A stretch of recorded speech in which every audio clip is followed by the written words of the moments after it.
अगर आपको कहानी का पिछला भाग सुनना है तो आप चैनल पर जाकर के सुन सकते हैं। नहीं पसंद, मीरा ने कहा, तुम ना दुनिया की 8वां अजूबा हो। ओह, अक्षत भैया के जैसे। मतलब तुम दुनिया की पहली लड़की होगी जिसे चॉकलेट्स नहीं पसंद। वैसे भी मैं ये अक्षत भैया के लिए लाई थी, उन्हें डार्क चॉकलेट बहुत पसंद है। निधि ने एक पीस मुंह में रखते हुए कहा। अब तक सबके मुंह से अक्षत का नाम सुन सुनकर मीरा थक चुकी थी और इस बार तो निधि ने उसे अक्षत के जैसा भी बता दिया था। मीरा उठी और वहां से चली गई। निधि को बड़ी हैरानी हुई। मीरा के जाने से उसके मुंह से हैरानी भरे शब्द निकले। अब इसे क्या हुआ? खैर, पहले चॉकलेट खा लूं, फिर पूछती हूँ। निधि ने एक और पीस मुंह में रख लिया।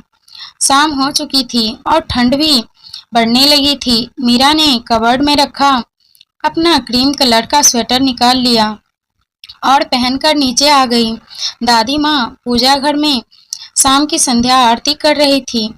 दादाजी हॉल में बैठकर टीवी पर न्यूज़ देख रहे थे, जिन्हें पूजा करते हुए दादी बीच बीच में टोक भी रही थी। आवाज कम कीजिए ना। पर दादाजी के कान पर जू तक नहीं रेंगती। मीरा ये नज़ारा देखकर मुस्कुरा उठी। हॉल से कुछ ही दूर बने डाइनिंग एरिया में रघु टेबल पर रखी प्लेट साफ करने लगा था। उसका ध्यान टेबल पर कम और न्यूज़ पर ज्यादा था और उसी के हिसाब से उसके चेहरे के भाव भी बदल रहे थे।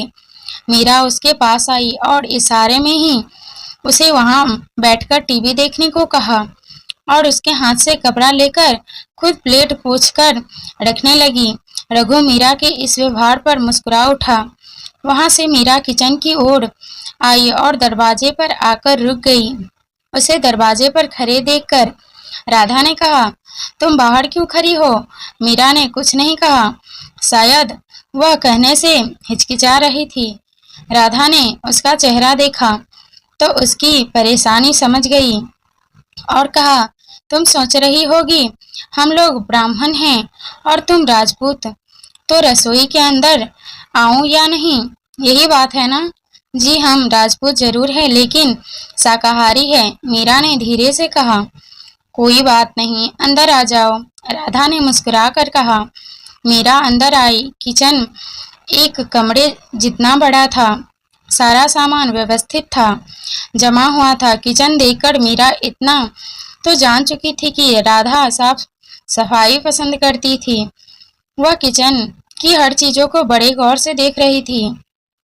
तभी उसकी नजर सामने रेक पर रखे कॉफी मग पड़ गई। मीरा ने उसे उठाया। उस पर किसी लड़के की तस्वीर थी लेकिन चेहरा नजर नहीं आ रहा था। उसने अपने हाथों को अपने चेहरे के बिल्कुल किया हुआ था, जिससे सिर्फ उसकी आंखें नजर आ रही थी। मीरा ने पलटकर देखा तो पीछे एक मैसेज लिखा था, तुम्हारा मेरे प्यार में पढ़ने के लिए मेरी आंखें ही काफी हैं। मीरा ने पढ़ा तो उसे बहुत अजीब लगा। वह जैसे ही पलटी, राधा पीछे खड़ी थी। उसने मीरा के कहने से पहले ही मग की तस्वीर की और इशारा करते हुए कहा, मेरा छोटा बेटा अक्षत है, इसे तस्वीरें खिंचवाना बिल्कुल पसंद नहीं है। ये लास्ट बर्थडे पर निधि ने ली थी और इसे गिफ्ट की थी। मीरा ने फिर से अक्षत के बारे में कुछ नया सुना। अंदर ही अंदर झुंझलाहट भी थी। मीरा को खामोश देखकर राधा ने कहा, इसे वहां रख दो। हम कहकर मीरा पलटी और हाथ में को जोर से झटका, वैसे ही जैसे हम लोग किसी सामान को फेंकते हैं। लेकिन उसने मग फेंका नहीं बल्कि वापस रख दिया। राधा सब्जियां काटने में बिजी थी तो मीरा उसके पास आई और कहा, हम आपकी कुछ मदद करें? नहीं बेटा, मैंने सब कर लिया, बस दादाजी के लिए कुछ फीका बनाना है। तुम कर लोगी? चाय कॉफी लोगी? या राधा ने कहा, नहीं आंटी, आपकी हेल्प करते तो हमें अच्छा लगता। वैसे भी जब से आए हैं तब से मेहमान जैसा महसूस कर रहे हैं।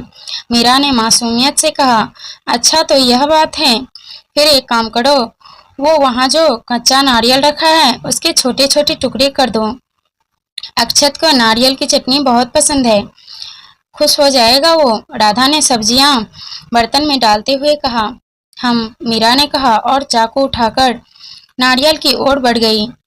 उसने नारियल का टुकड़ा उठाया और उस पर ऐसे चाकू चलाया जैसे वो नारियल नहीं अक्षत की गर्दन हो।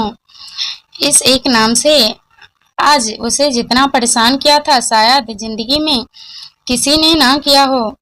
जिसके नाम से मीरा इतना परेशान थी, वो खुद जब उसके सामने आएगा तब क्या होगा, कोई नहीं जानता था। नारियल काटकर मीरा बाहर चली आई। उसने राधा को डाइनिंग पर खाना लगाने में मदद की और फिर हाथ मुंह धोने चली गई। मुंह धोकर जब उसने खुद को आईने में देखा तो परेशानी के भाव उसके चेहरे से साफ साफ झलकते ने लगे। तौलिए से मुंह पोंछते हुए वो मन ही मन खुद से कहने लगी, आखिर क्या भला है ये अक्षत।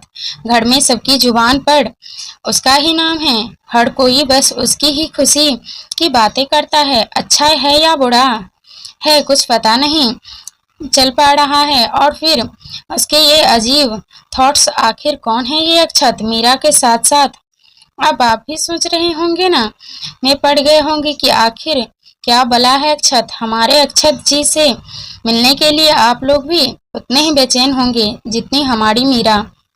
ये इंतजार की घड़ियां जल्दी ही खत्म होगी। निधि के घर आने के बाद मीरा धीरे धीरे सबसे बात कर रही थी। जिससे वह आई तब से एक नाम से उसे बहुत परेशान कर रखा था, अक्षत। हालांकि मीरा अक्षत से अभी मिली भी नहीं थी, बस उसकी आंखें देखी थी, लेकिन बिना देखे कोई शख्स उसे इतना परेशान कर देगा उसने सोचा भी नहीं था। कैसे होता है अक्षत से सामना। हाथ मुंह धोकर मीरा डाइनिंग के पास आई। दादा दादी निधि का पहले से ही बैठे थे। राधा ने मीरा को भी बैठने को कहा। विजय और अर्जुन भी ऑफिस से आ चुके थे। सभी आकर डाइनिंग के चारों ओर बैठ गए। खाने की खुशबू से हॉल महक रहा था। मीरा की नजर दरवाजे की ओर थी। सब आ चुके थे, लेकिन उसे जिसका इंतजार था वो कहीं नजर नहीं आ रहा था। राधा भी सबके साथ आकर बैठ गए। उसने देखा सब है लेकिन अक्षत नहीं। उसने अर्जुन से कहा, अर्जुन ये अक्षत कहाँ रह गया, जरा फोन लगाना उसे। माँ मेरी बात हुई थी उससे, उसने बताया वो किसी दोस्त की पार्टी में है, खाना खाकर लौटेगा। अर्जुन ने कहा, ये लड़का भी ना क्या क्या करेगा कोई नहीं जानता, आप सब लोग शुरू कीजिए। राधा ने कहा और सबकी प्लेटों में खाना परोसने लगी। अर्जुन मीरा के बिल्कुल सामने ही बैठा था और बीच बीच में वह मीरा को देख भी लेता, लेकिन मीरा कहीं और ही खोई हुई थी। अक्षत से वह फिर नहीं मिल पाई। सबने खाना शुरू किया। राधा ने एक कटोरी में खीर निकाली और मीरा की ओर बढ़ाकर कहा, ये मैंने खास तुम्हारे लिए बनाई हैं, खाकर देखो कैसी बनी है। मीरा ने एक चम्मच खीर चखी। खीर बहुत टेस्टी थी। मीरा ने खुशी व्यक्त करते हुए कहा, खीर बहुत अच्छी बनी है आंटी, थैंक यू। मीरा, मम्मा ना खीर के साथ साथ और भी बहुत टेस्टी खाना बनाती हैं, तुम यहाँ होगी ना तो इसके साथ का खाना खाकर ही इनकी फैन हो जाओगी। निधि ने कहा, खाएंगे भी और साथ साथ बनाएंगे भी, बनाना भी सीखेंगे। मीरा ने कहा, तुम्हें खाना बनाना नहीं आता। इस बार सवाल अर्जुन की तरफ से था जो कि उसने जल्दबाजी में कहा। सब उसकी ओर देखने लगे और उसने झिझकते हुए कहा, मेरा मतलब लड़कियों को तो खाना बनाने का शौक होता है ना, इसलिए। अर्जुन की हालत देखकर मीरा मुस्कुरा उठी और कहा, जी नहीं, हमें खाना बनाना नहीं आता, सीखने की कभी जरूरत ही नहीं पड़ी। घर पर माँ बनाती थी और हॉस्टल में खाना बना बनाया मिल जाया करता था, हमें सिर्फ चाय बनानी आती है। हॉस्टल का खाना कैसे खा लेती हैं आप? मैं खुद 2 साल दिल्ली हॉस्टल में रहा हूँ, सच में बहुत खराब होता है। अर्जुन ने मुंह बनाकर कहा, इतना बुरा भी नहीं होता, बस दाल में कभी कभी पानी ज्यादा हो जाता है और आलू की सब्जी में आलू कहाँ है ये ढूंढना पड़ता है। मीरा ने कहा तो सभी हंसने लगे और खुद भी मुस्कुराए बिना नहीं रह सकी। अर्जुन बड़े प्यार से मीरा को मुस्कुराते हुए देख रहा था। निधि, जो कि उसकी बगल में ही बैठी थी, ने अर्जुन को कोहनी मारी तो वह झेप गया और दूसरी ओर देखने लगा। विजय ने मारी मीरा की ओर देखकर कहा, बेटा, कॉलेज में किसी भी तरह की जरूरत हो तो बताना, यहाँ सब तुम्हारे अपने ही हैं। अच्छे से पढ़ाई करके अपने पैरों पर खड़ी हो जाओगी तो हमें बहुत खुशी होगी। थैंक यू अंकल, हम जरूर मेहनत करेंगे और कामयाब बनकर दिखाएंगे, मीरा ने कहा। बिल्कुल बनेगी बेटा, बेटा जी, और अपनी माँ का नाम रोशन करोगी, दादू ने कहा। ऐसे ही हल्की फुल्की बातों के बीच सबने खाना खाया और फिर दादू दादी साथ साथ बाहर घूमने निकल गए। अर्जुन उठकर ऊपर अपने कमरे में चला गया। पापा हॉल में बैठकर न्यूज़ देखने लगे और राधा किचन जमाने में लग गई। निधि मीरा को लेकर बालकनी में आ गई और दोनों सामने बगीचे में टहलते हुए दादू दादी को देखने लगी। दादा दादी दोनों एक दूसरे का हाथ थामे चलकदमी कर रहे थे। उनकी बातों तो साफ सुनाई नहीं दे रही थी, पर कभी कभी बीच में दोनों मुस्कुरा उठते। मीरा, तुमसे एक बात पूछूं? निधि ने मीरा की ओर पलटकर कहा। हाँ, पूछो, मीरा ने अपने दोनों हाथों को आपस में समेटकर कहा। क्या तुमने कभी किसी से प्यार किया है? निधि ने पूछा। नहीं, मीरा ने सीधा सा जवाब दिया। कभी तो होगा ना, निधि ने कहा। शायद, मीरा ने कहा। शायद क्या यार, तुम इतनी सुंदर हो, तुमसे तो किसी को भी प्यार हो सकता है, निधि ने कहा। वैसे तुम आज ये सब कुछ क्यों बोल रही हो, क्यों पूछ रही हो? मीरा ने निधि की आंखों में देखते हुए कहा। बस ऐसे ही। अच्छा, ये बताओ, तुम्हारी नजर में प्यार क्या है? निधि ने फिर सवाल किया। प्यार सोचते हुए मीरा ने इधर उधर देखा और उसकी नजरें सामने दादा दादी पर जा रुकी और उसने उंगली से इशारा करते हुए कहा, वो तुम्हारा मतलब दादा दादी जी? निधि ने असमझ की स्थिति में कहा। हाँ, उम्र के आखिरी पड़ाव में वो दोनों साथ साथ है, खुश है, हमेशा एक दूसरे के साथ बने रहना, यही तो प्यार है।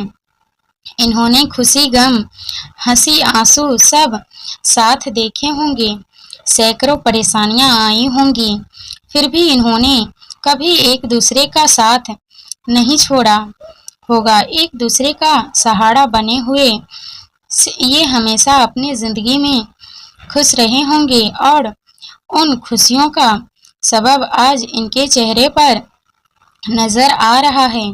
मीरा ने निधि को समझाते हुए कहा। वाव, तुम कितना डीपली सोचती हो यार, निधि ने इम्प्रेस होते हुए कहा।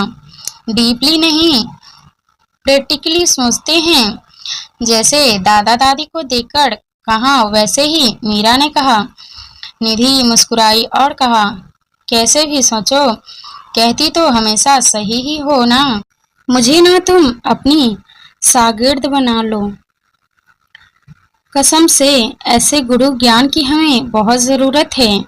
निधि की बातों पर मीरा हंसने लगी तो निधि एक पल के लिए उसकी हंसी में खो सी गई और कहा, मीरा, तुम हंसते हुए कितनी अच्छी लगती हो, हमेशा ऐसे ही हंसती रहा करो।